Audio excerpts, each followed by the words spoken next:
వెంకటరెడ్డి గారు ఎస్ మళ్ళీ మాట్లాడదాము. కాంగ్రెస్ నాయకులు కాంగ్రెస్ నాయకులు లింగం యాదవ్ గారు మనకు ఫోన్ లైన్ లో అందుబాటులోకి వచ్చారు. లింగం యాదవ్ గారు నమస్కారం అండి. గుడ్ ఈవినింగ్ అండి. గుడ్ ఈవినింగ్ లింగం యాదవ్ గారు. రిపబ్లిక్ డే రోజున రాజ్యాంగ పరిరక్షణపై అటు బీఆర్ఎస్ నాయకులు విమర్శించడం కావచ్చు, అలాగే తెలంగాణ భవన్లో హెచ్సియు విద్యార్థులు రాజ్యాంగ పరిరక్షణ కోసం ఒక నాటకాన్ని ప్రదర్శించడం కావచ్చు, ఈరోజు మనం డిబేట్ దీనిపైనే కండక్ట్ చేసుకోవడం కావచ్చు, ఇవన్నీ ప్రజలకు ఏ రకమైనటువంటి సందేశాన్ని ఇస్తూ ఉన్నాయి? ఎందుకు బీఆర్ఎస్ నాయకులు ఆరోపిస్తున్నారు అనుముల రేవంత్ రెడ్డి రాజ్యాంగం తెలంగాణలో అమలవుతోంది అన్నటువంటి ఆరోపణ? అంటే రాష్ట్రంలో నిజంగానే రాజ్యాంగ విలువలు పతనం అవుతున్నాయా? ఏం జరుగుతోంది? హైడ్రా పేరిట పేదలు, వికలాంగులు, వృద్ధులు వీళ్ళ జీవించే హక్కుని హననం చేస్తున్నారు. అలాగే ఉద్యోగాలు ఇవ్వకపోవడము ఒక రకమైనటువంటి రాజ్యాంగ హననము. తర్వాత మీరు తీసుకొచ్చినటువంటి చట్టం యాంటీ డిఫెక్షన్ లా, దానికి మీరే తూట్లు పోస్తూ ఈ పార్టీ ఫిరాయించినటువంటి ఎమ్మెల్యేలు వీళ్ళని మీరు చేర్చుకోవడము, తర్వాత స్పీకర్ వీళ్ళకి క్లీన్ చిట్ ఇవ్వడము, ఇదంతా దేనికి సంకేతము? ఏం చెప్తారు రాజ్యాంగ పరిరక్షణకు సంబంధించి? గుడ్ ఈవినింగ్ అండి. ముందుగా మీకు, రాజకీయులకు, కో-ప్యానలిస్టులకు, దేశ ప్రజలందరూ కూడా రాజ్యాంగ శుభాకాంక్షలు. ఎందుకంటే ఇవాళ గణతంత్ర దినోత్సవాన్ని ఆనాడు రాజ్యాంగం ఈ రోజు నుంచే అమలు చేసుకుంటున్నాం.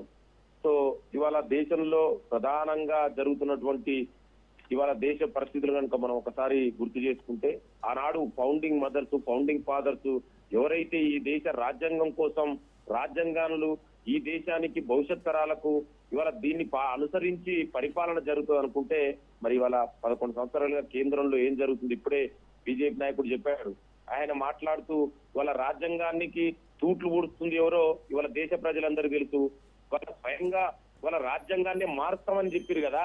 ఇవాళ డాక్టర్ బాబాసాహెబ్ అంబేద్కర్ రాసిన భారత రాజ్యాంగం వద్దు, మాకు మనధర్మ శాస్త్రం కావాలి, మనధర్మ శాస్త్రం ప్రకారం మీరు నడుచుకుంటామని స్వయంగా చెప్తుంది బీజేపీ, ఆర్ఎస్ఎస్ నాయకులే.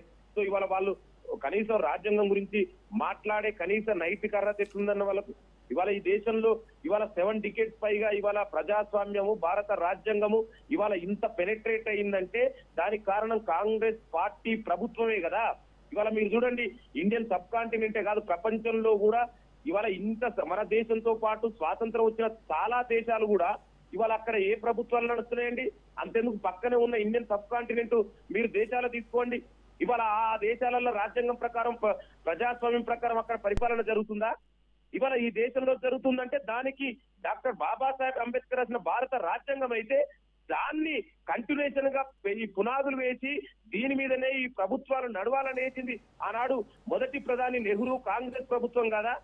ఇవాళ అంటే మీకు ఏదో ఇవాళ మీరు ఇష్టం ఉన్నట్టు మాట్లాడితే ఎట్లండి? ఇవాళ మీరే కదా చివరికి ఎలక్షన్ కమిషన్ గురించి ఇప్పుడే బీజేపీ నాయకుడు మాట్లాడుతుండు.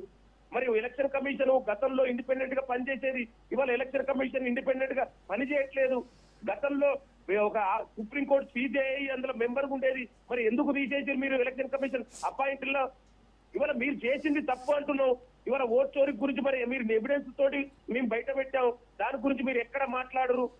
దాని గురించి మీరు ఎందుకు మాట్లాడరు?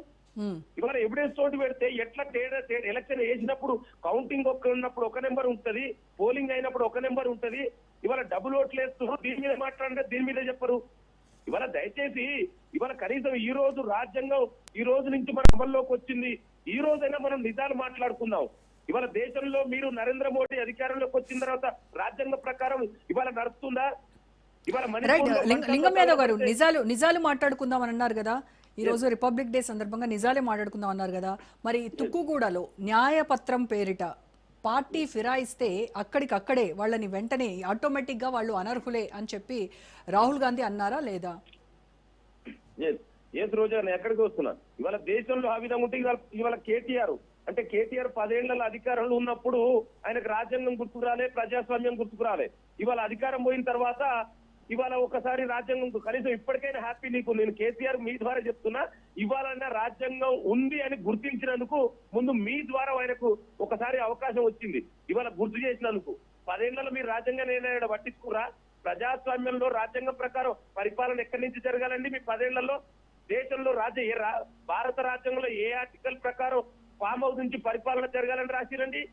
అంటే 10 ఏళ్లలో నువ్వు అది కనీసం మంత్రులకు స్వేచ్ఛ లేకుండా ఎవరైనా ముఖ్యమంత్రి ఫామ్ హౌస్ నుండి పరిపాలన చేసిన చరిత్ర మీదే కదా, మీ నానే కదా చేసింది. ఇవాళ నీకు అది రాజ్యాంగం ఇవాళ గుర్తొచ్చింది. ఇవాళ ప్రజాప్రభుత్వం ముఖ్యమంత్రి రేవంత్ రెడ్డి గారి ఆధ్వర్యంలో రాజ్యాంగం లింగం గారు, నేను అడిగిన దానికి సమాధానం చెప్పలేదు మీరు. పార్టీ ఫిరాయిస్తే ఆటోమేటిక్ గా అనర్హులే అన్నారా లేదా? నేను అక్కడికే వస్తున్న రోజా గారు, మేమే ఇవాళ దేశవ్యాప్తంగా బీజేపీకి వ్యతిరేకంగా ఏ విధంగా ఎలక్ట్ అయిన ప్రభుత్వాలని మర్డర్ చేసి పొరుగుడుకు వ్యతిరేకంగా పోరాడుతున్నాం. ఇవాళ తెలంగాణలో కూడా మీరైతే ఏదైతే ఇవాళ వీళ్ళు అంటున్నారో 10 ఏళ్ల టీఆర్ఎస్ చేసింది ఏందండి? ఇవాళ స్పీకర్ లింగం గారు, still you are beating around the bush.